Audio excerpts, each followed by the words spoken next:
வருதும் புதுவிதமான ஒரு வெடி வந்திருக்கு. வாங்க அன்பாக்சிங் பண்ணி பார்க்கலாம்.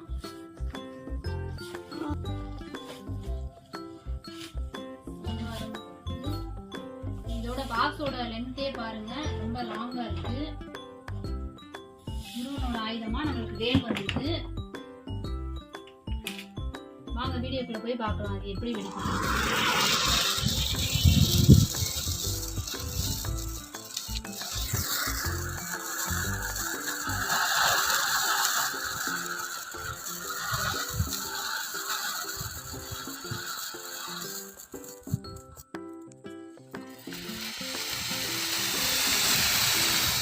நல்லா கழித்து போயிடுச்சு.